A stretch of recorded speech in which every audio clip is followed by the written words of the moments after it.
साहिरा बानो साहिबा, आपका देहात से भी ताल्लुक़ है और खेती बाड़ी से भी ताल्लुक़ है।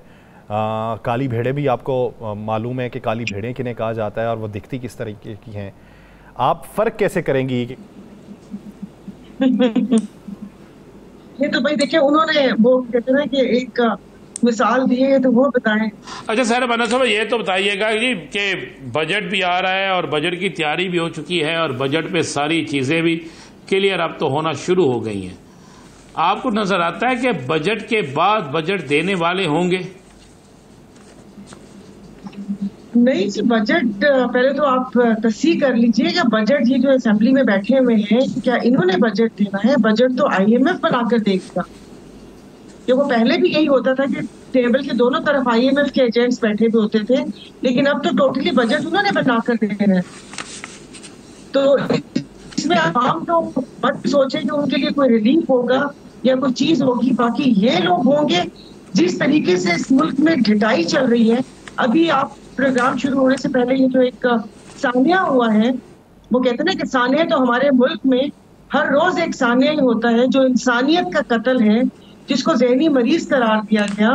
ज़हनी मरीज तो हमारे सरों पर मुसल्लत है, जिसकी वजह से कौम भी उसी उस पर ज़हनी मरीज बन चुकी है। आपने कहा, लेकिन एक चीज मैंने ऐड की, तो बिठाने वालों ने अगर बिठाया तो बैठे रहेंगे, नहीं तो कुछ सूरत नजर नहीं आ रही कि ऐसे कैसे होगा।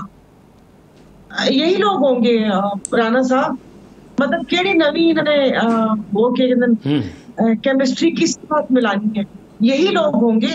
अब मैं भी मौलाना फजल रहमान साहब के लिए कोई स्पेस पैदा की जाए कि वो उन्होंने जो एक वो दिया है कि भाई वो एक तहरीक चलेगी, लेकिन उस तहरीक की भी हमें तो समझ नहीं आई कि वो तहरीक कैसे चलेगी। बाकी ये कि बजट के बाद होंगे दिखाने वाले तो हर चीज को अच्छा से अच्छा दिखाते हैं। आप बोलेंगे जुबान काट दी जाएगी।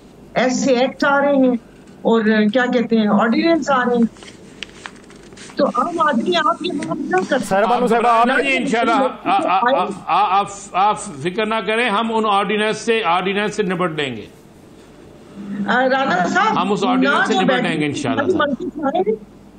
ना वो हमारी मर्जी से, ना अवाम के मैंडेट से आए हैं, ना वो अवाम की ख्वाहिश पे जाएंगे। अवाम की तो ख्वाहिश उनको लाने की थी नहीं, लेकिन अवाम की ख्वाहिशों को रोंद कर जब उनको मसनद पे बिठा दिए तो फिर निपटे मर तो हम वैसे ही रहे हैं। भले वो गंदम स्कैंडल हो, बारदाना का मसला हो, पानी का मसला हो, लोगों को ज़हनी मरीज बनाकर कमरों में बंद कर देना हो, कुछ भी हो, अवाम तो पीस रही है। ये लोग अपनी फिक्र कर रहे हैं। साहिरा बानो साहिबा, आप कह रही हैं कि बजट में कुछ नहीं आएगा। पाकिस्तान मुस्लिम लीग नून कहती है 200 यूनिट तक रिलीफ देंगे, सोलर लगा के देंगे, अवाम के लिए आसाइशें पैदा कर देंगे, रोटी की कीमत कम होगी, अशियाए खुरनोश की कीमत कम हो गई, महंगाई में कमी वाक़ई होगी, पेट्रोल सस्ता हो रहा है।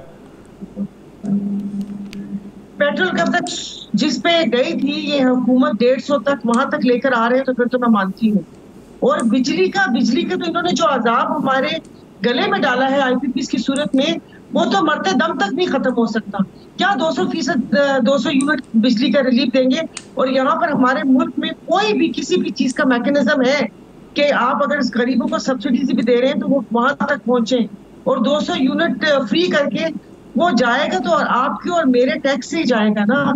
इन्होंने कौन सा अपनी जायदादें बेचकर उन्होंने वो करना है? और बाकी अगर सोलर का, क्यों एक बेटे ने जो सोलर इंपोर्ट करने थे उसमें से क्या सही नहीं कमाया? जो अभी भी सोलर का कुछ करना है कि लोगों को सोलर देंगे और उसके बाद उसके ऊपर भी टैक्स लगा देंगे। इनको बोले कि जो बुनियादी जरूरियात है वो आवाम के दरवाजे तक पहुंचाएं, और आवाम ने आपको नहीं चुना, बराए मेहरबानी घर चले जाएं। आप GDA की एक मीटिंग हुई है, GDA की एक मीटिंग हुई है, उसके बाद पगारा साहब ने दोबारा मीटिंग रख ली है, पीर साहब ने, और कोई तहरीक चलाने की सुनने में आया कि मौलाना फजल रहमान से मीटिंग के बाद कोई तहरीक चलाने के प्रोग्राम बना है, तो इजाजत मिल गई है आप लोगों को तहरीक चलाने की? देखिए कैसी बातें करते हैं, दिल जलाने वाली बातें करते हैं। मतलब किससे हम लेंगे इजाजत? मैं उस मीटिंग में थी, जो बातें हुई हैं वो सब वाज़ेह हुई है।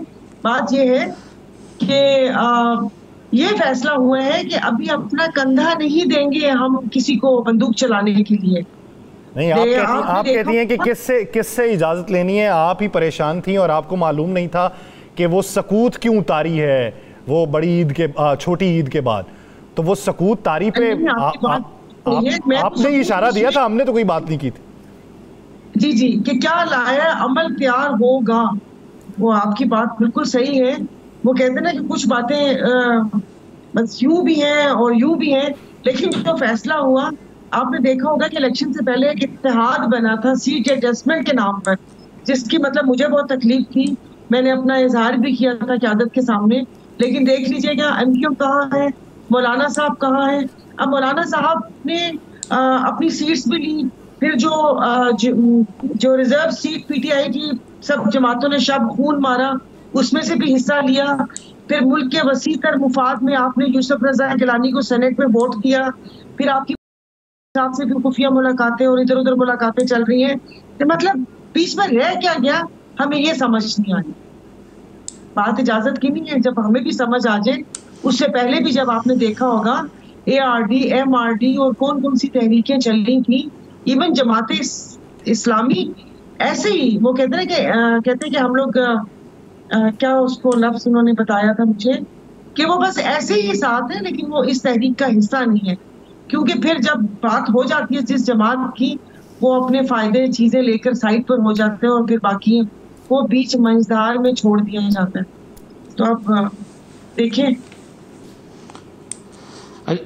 اچھا سائرہ صاحبہ، آپ کے تو سندھ کے بڑے پولیس افسران کے سابقہ موجودہ افسران کے دبئی میں بڑے بڑے کاروبار اور بڑی بڑی جائیدادیں نکلی ہے، تو یہ سندھ اور بلوچستان ہی زیادہ مستفید کیوں ہے؟ قانون نہیں ہے یہاں پر قانون نہیں ہے. آپ یہاں پر آ کر آپ رہیں اور اس کے بعد عام انسان کی زندگی دیکھیں کہ وہ کہتے ہیں نا کہ یہاں پر لا اینڈ آرڈر ہی نہیں ہے. یہاں پر جس کی لاٹھی اس کی بھینس والا معاملہ ہے. انہوں نے اسمگلنگ میں حصے دار بننا ہو، یہاں سے ہب والی سائڈ سے تو کم اسمگلنگ ہوتی ہے. جو اسمگلنگ کیا کہتے ہیں سکھر روڑی والی طرف سے ہوتی ہے، جو وہاں سے بارڈر لگتا ہے بلوچستان کا، مطلب جہاں سے انٹرنس ہوتی ہے. تو یہاں پر ایسے ہو، یہاں پر جب بوری بند لاشوں کا کلچر ہو، یہاں پر کسی کو یہی نہ پتا ہو کہ 2 بائک والے آئے اور آپ کو اڑا کر چلے گئے اور یہ سب چیزیں ہوں، تو پھر یہاں پر جائیدادیں نکلنا، یہ تو ایک پولیس انسپیکٹر نکلا ہے. اگر آپ اس کے حوالدار کی بھی چیک کر لیں گے تو اس کی بھی کوئی نہ کوئی جائیداد نکل آئے گی. اور یہ بہت معمولی سی چیزیں ہیں جو آپ نے دیکھی ہیں.